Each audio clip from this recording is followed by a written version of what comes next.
What were the darkest crimes committed by the Ottoman Empire?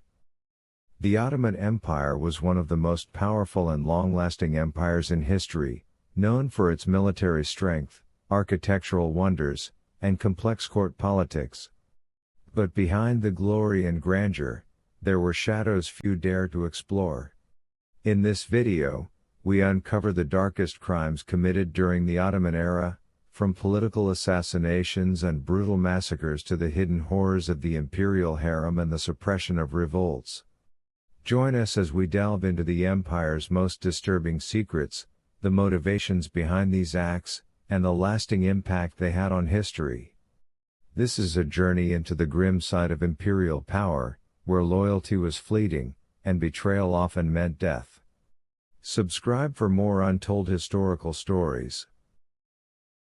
The history of the Ottoman Empire spans many centuries and includes numerous cultural and political achievements.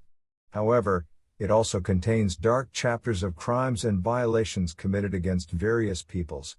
In this article, we will explore the most horrific crimes committed by the Ottoman Empire, focusing on the dates, events, and sultans responsible for these atrocities. Among the prominent crimes committed by the Ottoman Empire was the forced Turkification policy, aimed at imposing Turkish culture and language on non-Turkish peoples. This policy became prominent during the reign of Sultan Abdul Hamid II and continued until the end of the empire. Schools teaching local languages were closed, and other cultures were marginalized. Turkish was enforced in government administrations and the military, leading to the loss of cultural identity for many minorities. This policy was seen as part of efforts to enhance national unity, but it exacerbated ethnic tensions and conflicts within the empire. While the Armenian genocide unfolded, the Assyrians also faced massacres and ethnic cleansing campaigns.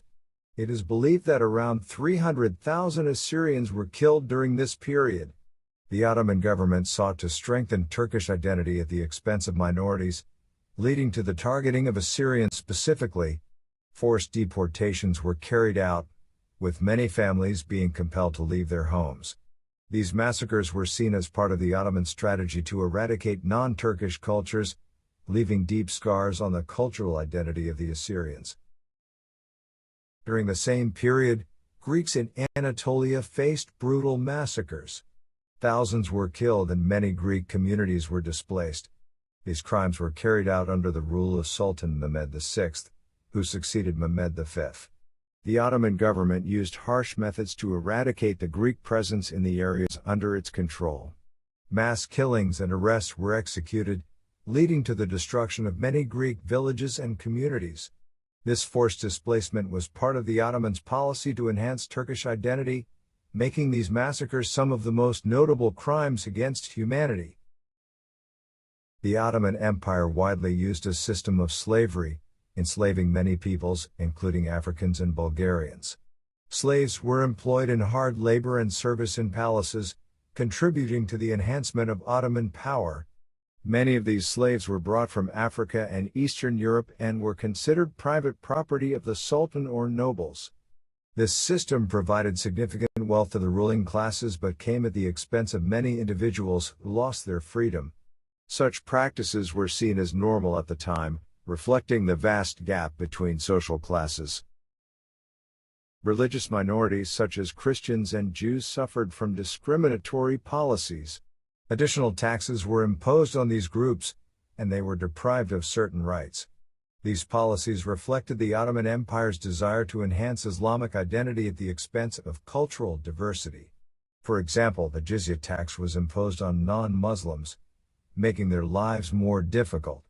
Their rights to practice their religious rituals were also restricted. These policies contributed to creating an environment of tension and conflict among different communities, exacerbating internal divisions. The Ottoman Empire used military force to expand its territories, resulting in the deaths of thousands of civilians in conquered areas. Wars against the Safavids and Mamluks are examples, where many innocents were killed in these conflicts. Ottoman soldiers were used as tools of oppression, leading to the destruction of local communities. These wars were considered part of the Ottoman strategy to enhance their power, but they inflicted significant suffering on civilians. These conflicts left lasting scars on the affected regions, contributing to instability. The Ottoman system was known for using torture as a means to suppress dissent. Many intellectuals and politicians were arrested and tortured for their opinions. These practices were used to silence opposing voices and reinforce Ottoman control. For example, many writers and intellectuals were imprisoned for their criticisms of the government. These operations were carried out secretly, instilling fear in society about expressing their views. These policies reflected the extent of repression exercised by the Ottoman state against any form of opposition. During the reign of Sultan Abdul Hamid II, some regions experienced severe famines due to failed economic policies. The needs of the population were ignored, leading to the deaths of many due to starvation. The Ottoman government focused on its own interests, rendering it incapable of meeting the citizens' needs. For instance, in 1890 areas in Anatolia suffered from a severe famine, with the government failing to provide necessary assistance. These famines reflected the system's failure to manage resources effectively. The Ottoman Empire worked to suppress local cultures and languages in the regions under its control. There were attempts to impose the Turkish language and culture on other peoples, leading to the loss of cultural identity for many communities. For example, the use of local languages in education and administration was minimized, negatively impacting cultural heritage. These policies aimed to enhance Turkish identity but led to strong resistance from minorities. Such practices left negative effects on cultural diversity within the empire. Corruption spread within the Ottoman government, where high positions were bought with money or familial connections. This corruption weakened the state and made it vulnerable to internal and external challenges. For example, there were numerous cases where corrupt officials were appointed to high positions, leading to mismanagement of resources. These practices were considered normal at the time, affecting the government's effectiveness. Corruption contributed to exacerbating economic and political crises, significantly weakening the state. These crimes remain a dark part of the history of the Ottoman Empire and should be remembered as part of learning from historical mistakes to ensure they are not repeated in the future. Understanding these events helps appreciate the historical complexities of the Ottoman Empire and its impact on the peoples it ruled.